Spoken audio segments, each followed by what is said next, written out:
Mujahideen duty पर इसकी तब्लीग दिखाने की आंखों से हर हर मोदी। हकीकत है कि आपकी ये पिछले 4 मिनट मुझे टाइम दिया, तो 4 मिनट टाइम भी तकरीर के लिए सेट नहीं हो पाता। इसी मुनासबत से मैं सभी के नाम न लेकर रियासती सदर और जिला सदर ख्वातीन और हज़रात को वेलकम करता हूं। आज मेरे सुनने में आया कि आज का प्रोग्राम भारतीय जनता पार्टी के 8 साल के कार्यकाल में होने वाले कामों को, तरक्कियाती मंसूबों को उजागर करने के लिए एक कोशिश की जा रही है। गुस्ताखी माफ हो, मेरे ख्याल में ये नाम देने से पहले इस पर सोचा काम गया है, वरना ये नाम देने की जरूरत नहीं थी। ये मुझे ऐसा ही लगता है कि जैसे सूरज को चिराग दिखाना, क्योंकि भारतीय जनता पार्टी के 8 साल के अंदर तामीराती, तरक्कियाती इतने काम जमीन पर हुए हैं, अगर उनको गिनाया जाए तो उसके लिए घंटों चाहिए। मैं सिर्फ आपको ये तवज्जो दिलाऊंगा, एक मिसाल लें कि 1965 में जब हिंद और पाक की जंग हो रही थी, बॉर्डरों पर लोग मर रहे थे, उस वक्त के प्रधानमंत्री जी लाल बहादुर शास्त्री के लिए दिल्ली में मोर्चा बनाया गया और बॉर्डरों पर आवाम मर रहे थे। मौजूदा प्रधानमंत्री ने सबसे बड़ा काम ये किया कि तमाम बॉर्डरों पर पक्के मोर्चे बना दिए कि सबसे पहले मेरे बॉर्डर के गरीब लोगों की हिफाजत होनी चाहिए। ये काम हिंदुस्तान की तारीख में पहली मर्तबा हुआ। इसके अलावा सबका साथ, सबका विश्वास और सबका विकास, ये नारा भी पहली मर्तबा कम अज कम मैं अपनी जिंदगी में सुन रहा हूं कि मुल्क के किसी प्रधानमंत्री ने ऐसा नारा दिया हो। और सिर्फ नारा ही नहीं, बल्कि जमीन पर पक्के मकान और पक्के बंकर, घरों में रसोइयों के अंदर गैस और इस तरह की बेशुमार स्कीमें इस बात का मुंह बोलता सबूत है कि ये नारा सियासी पार्टियों की तरह एक नारा नहीं, बल्कि ये एक हकीकत है। ये एक ऐसी हकीकत है जिसको छुपलाया नहीं जा सकता। तो जब पंचायती मुलाजमों से इस सिलसिले में राब्ता करते हैं तो कहा जाता है भाई पैसा ऊपर से नहीं आया, हम कहां से दें? पैसा ऊपर से नहीं आया, हम कहां से दें? तो मुझे लगता है राजौरी पहुंच के अंदर ऑल आउट बीजेपी के लिए सरकारी मुलाजमों ने मुहिम शुरू कर रखी है। न करके उनको ये तासुर दिया जाता है कि बीजेपी सरकार का महज एक नारा है, पैसा नहीं देते हैं। ये लोगों को पार्टी से बदगुमान और बदजन करने की एक घनौना साजिश चल रही है। रैना साहब और डिस्ट्रिक्ट प्रेसिडेंट साहब दफ्तरों के अंदर बैठ करके डाक बंगले में मीटिंग से पार्टी का कोई भला नहीं होगा, भले से ये बात आपको नागवार होगी। मैं कहता हूं कि देहातों में जाइए, घर घर जाइए, लोगों से मिलिए। मैलेविंग नहीं पेना खास करके एक शादिया नहीं जड़ी साढ़े इस पार्टी ने अंदर जड़ी के दिल तोड़ के काम कर रही है। मैं उसकी जरूर सोचना कि उसका नाम लेने तो बगैर मैं किस तरह बता सकना। बाकी मेरे जितने भी भरा है, मैं सविंदर रैना साहब, इस पर कोई शक नहीं है कि रियासत जम्मू कश्मीर के अंदर आप मुसलमानों की भर्ती करें, इस पे कोई शक नहीं है। कि इंशाअल्लाह अल्लाह और अल्लाह के रसूल के फजल करम से जिस नबी पे हम मरना चाहते हैं उस नबी की मोहब्बत में हम पाकिस्तान की 24 सीटें जो है वो भी हिंदुस्तान के साथ ला के रख देंगे।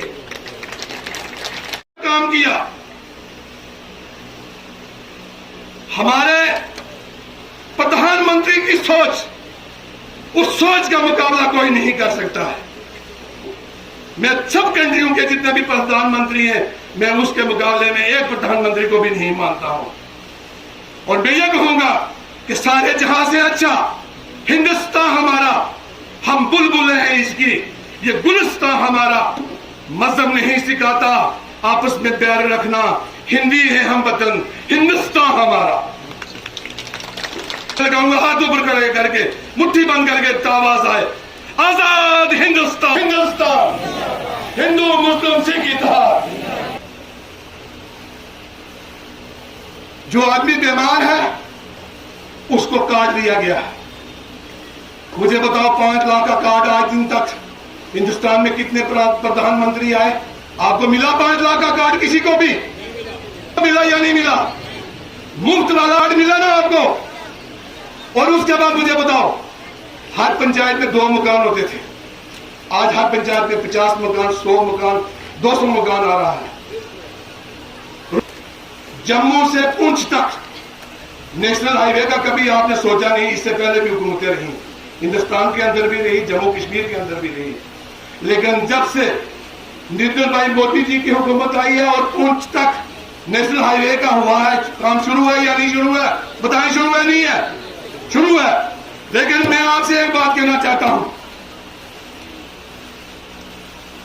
जनाब, हम आज इस स्टेज से एक बात हम आपको कहना चाहते हैं, बीजेपी सेंटर से इतना पैसा आ रहा है, लेकिन ये सच बात है कि रियासत जम्मू कश्मीर के अंदर इसको कोई मस्जिद के नाम पे, कोई मस्जिद के नाम पे, कोई किसी दूसरे नाम पे बटकर हमारी पार्टी को तबाह और बर्बाद करना चाहते हैं, जिसके अंदर हमारे यहाँ के आला अफसरों का ज्यादातर रोल जो है वो अदा किया जाता है।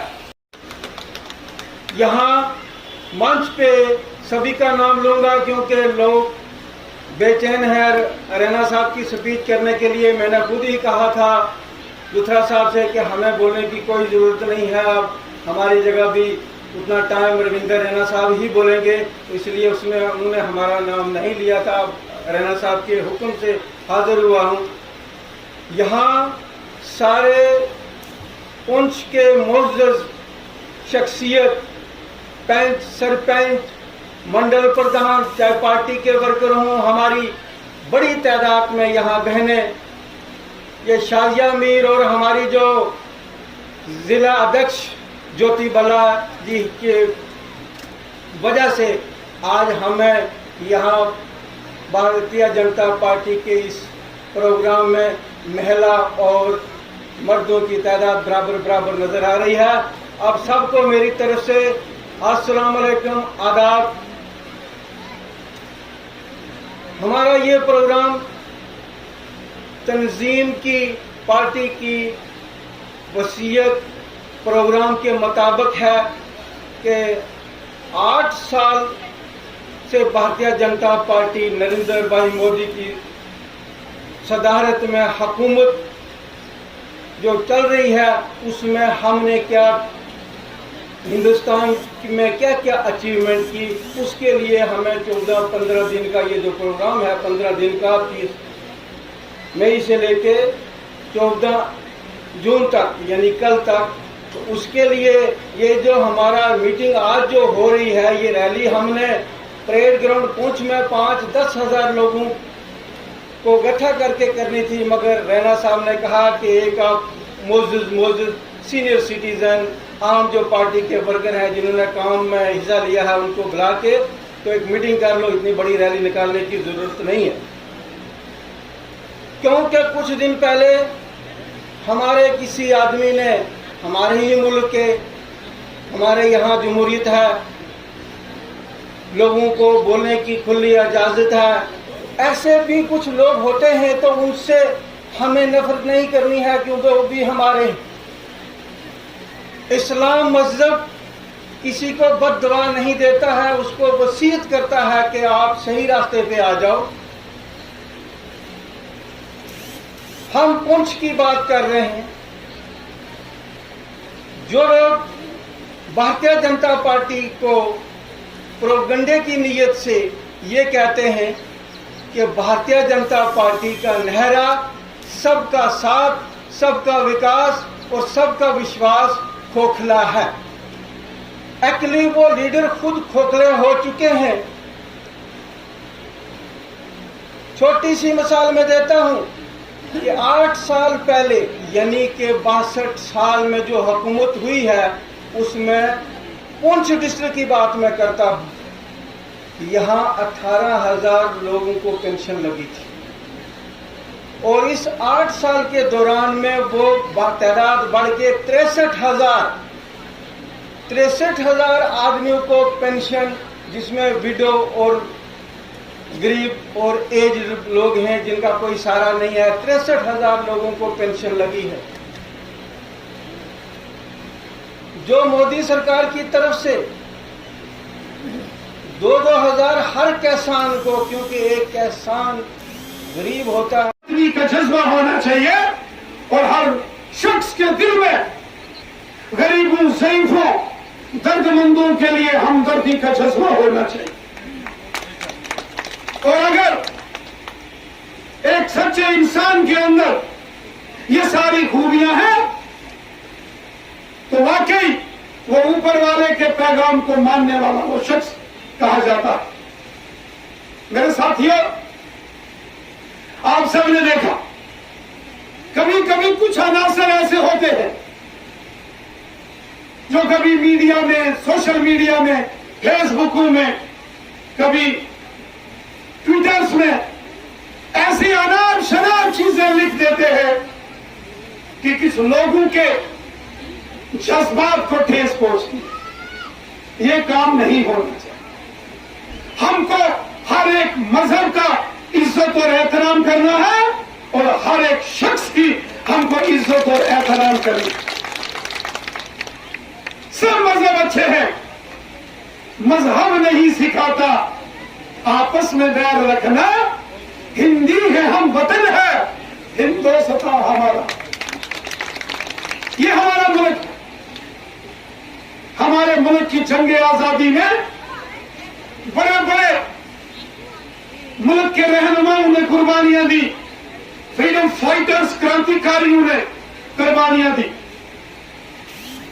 वो जनाब चंद्रशेखर आजाद साहब, अमर शहीद भगत सिंह साहब, सुखदेव, राजगुरु, रानी झांसी, लाला लाजपत राय साहब जैसे लोगों ने कुर्बानी दी, तो बहादुर शाह जफर और अशफाकुल्लाह खान साहब ने भी फांसी के फंदे गले में डाले तो जाके हमें ये आजादी मिली है। और ये तिरंगा झंडा हमारा शान से आज लहरा। इस जंग आजादी में सबने अपना खून बहाया। किसी ने यह नहीं सोचा मैं हिंदू हूं कि मुसलमान हूं कि सिख हूं कि ईसाई हूं। सबका एक ही नारा था, हम हिंदुस्तानी, हम एक मुल्क के अंदर रहने वाले। उन्होंने कभी हिंदू और मुसलमान और सिख के बीच में जहर घोल के सियासत करने के लिए ये हिंदुस्तान नहीं बनाया था। ये गलत तरीके के काम। लेकिन मैं आपको मुबारकबाद पेश करता हूं। यहाँ के लोग, यहाँ के हमारे जो मुसलमान भाई हैं, उन्होंने हिंदू और सिखों से मुलाकात की। उन्होंने यहाँ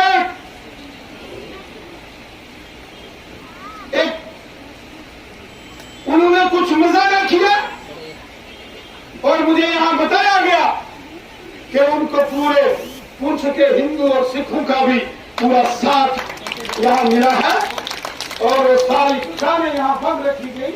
यहां पूरा टोटल ने कहा सारे जहां से अच्छा हिंदुस्तान हमारा, हम बुलबुलें हैं इसकी, ये गुलिस्तां हमारा। इसको किसी की नजर न लगे बुरी, इसलिए हमको हमेशा मिलजुल कर अलर्ट रहना है। और ये जो लोग, ये कुछ लोग जो फितनाबाज होते हैं, ये किसी का भला नहीं कर सकते, ये अपना भला नहीं कर सकते तो मुल्क का क्या भला करें। साथियों,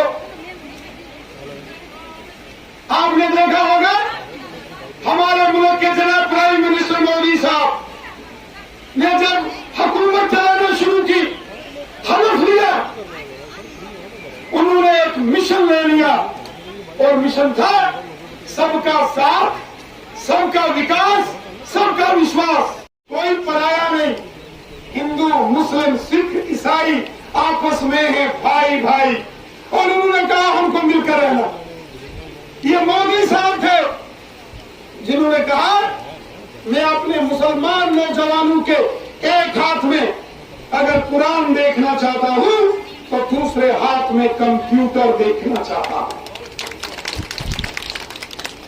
ये मोदी साहब की देन, और उन्होंने ऐसा करके दिखाया। पिछले माजी के 8 सालों में मोदी सरकार को 8 साल हुए। आज देखो गांव गांव में मोदी साहब के कामों का फायदा आम गरीब, मजदूर, किसान, शहर के, गांव के हर शख्स को हो रहा। मैं आपसे पूछता हूं, कोरोना का एक बुरा दौर आया, उसको खत्म करने के लिए मोदी साहब ने कहा मुफ्त में इंजेक्शन लगाओ, फ्री वैक्सीन, और पूरे मुल्क में फ्री वैक्सीनेशन हुई। आपको भी यहां टीके लगे कि नहीं लगे बताओ? लगे कि नहीं लगे? क्या हिंदू को लगे खाली? तो हिंदू को भी लगे, मुसलमान को भी लगे, सिख को, ईसाई को, गुजर बकरवाल को भी, तो पहाड़ी के भी लगे, सब। और जब कोरोना का काल आ गया, शहर बंद, गांव बंद, पहाड़ बंद, जम्मू बंद, रजौरी बंद, पुंछ बंद। लोग शहर में, गांव में, अपने घरों में बंद हो गए। सब परेशान थे, अब खाना कहां से खाएंगे। लेकिन ये ऊपर वाले ने जिस शख्स को हमारे मुल्क का बादशाह बनाया है, उसने 135 करोड़ लोगों को 2 साल फ्री राशन दिया और किसी को भूखे पेट नहीं सोने दिया।